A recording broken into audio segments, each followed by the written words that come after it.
Yes, everybody. Hope you're all safe and well. Happy Mondays. Should make a band name out of that. It's Hammer's Headlines associated with the KUMB.com boys. At lunchtime today, we spoke about the 5 things we've learnt from the international break so far. Could be some selection headaches for Julian Lopetegui in terms of his side.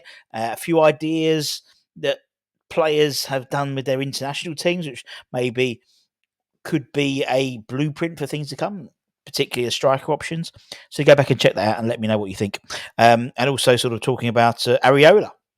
Obviously the injury, but he has featured in the matchday squad for France on Friday. So maybe not the issue we had so far. But anyway, check out thesearemybrand.com. They'll have the latest news, reviews, and opiniones.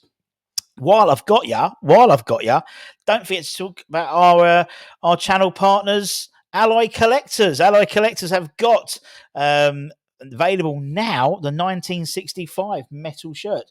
Have I got it? I've got it here. These have just been released. They're available to order now on the Alloy Collectors website. And if you use the West Ham code WHN15, you get 15% off. Bargain. Very cool indeed.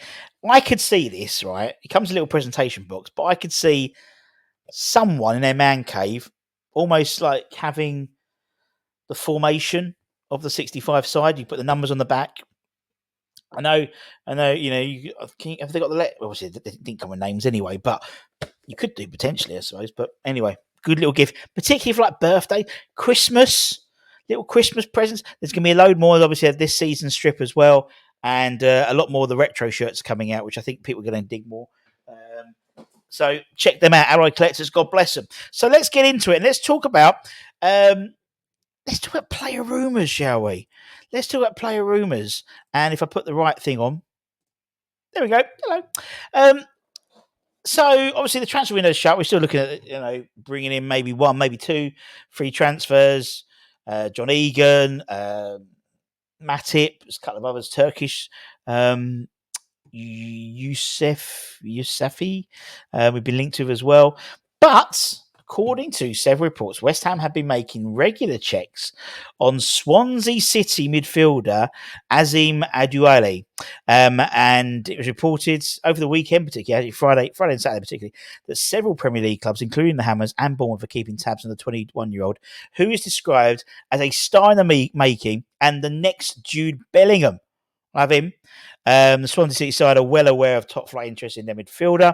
His contract expires in summer 2026, and obviously they're eager to keep him in South Wales. He scored twice in 3 appearances in all competitions so far for the Swans, having broken into the first team last season, and made 7 league appearances, so very much on the early stages of his career.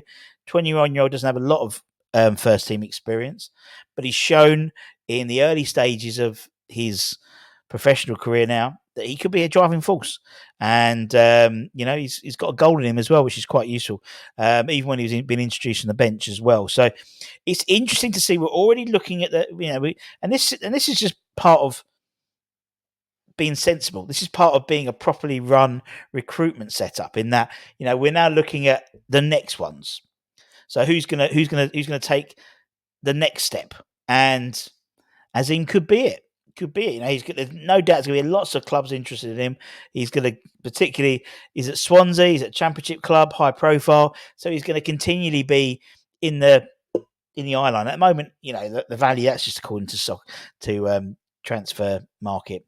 It's going to be in the millions already, but it could maybe get a little bargain maybe if we get there early.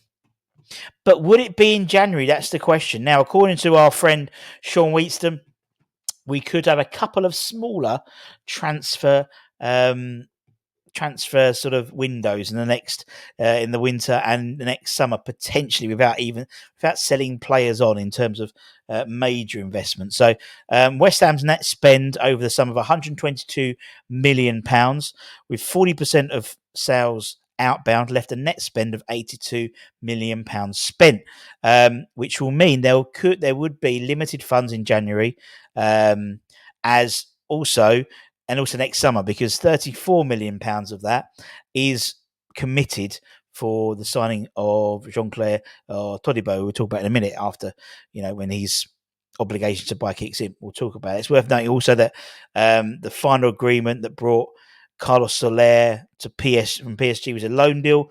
All parties are keen to make that move permanent as well, but not officially written into the contract, which, maybe it's a gentleman's agreement in terms of if he performs well in the loan spell, how much it would cost to make that deal permanently in the summer next year. We don't know.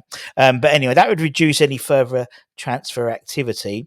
And because of the not lack of funds, but less funds to spend to ensure we stay within PSR FFP rules.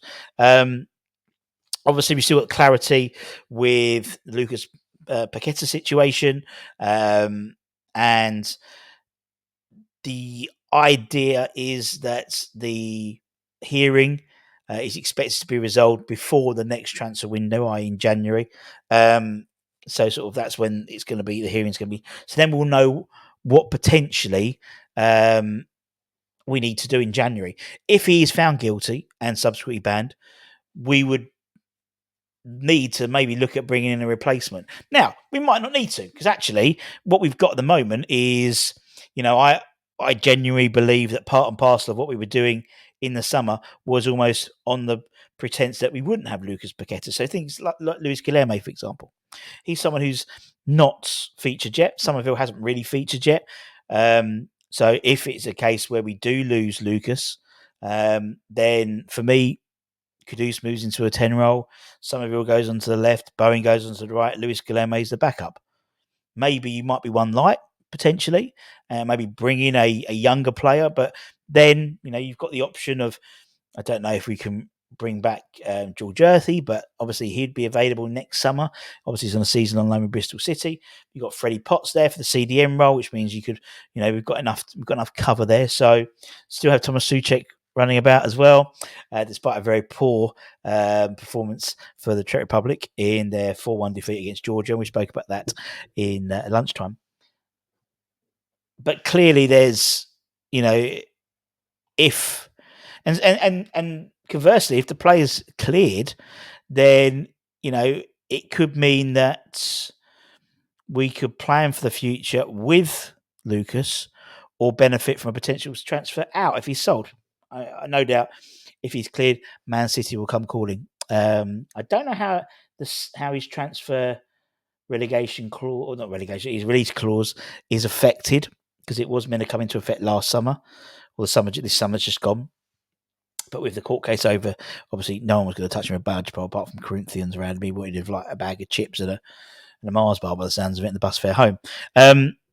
Conversely, as well, we'll also have Kudus's transfer release clause comes into effect next summer as well, the summer coming into the season.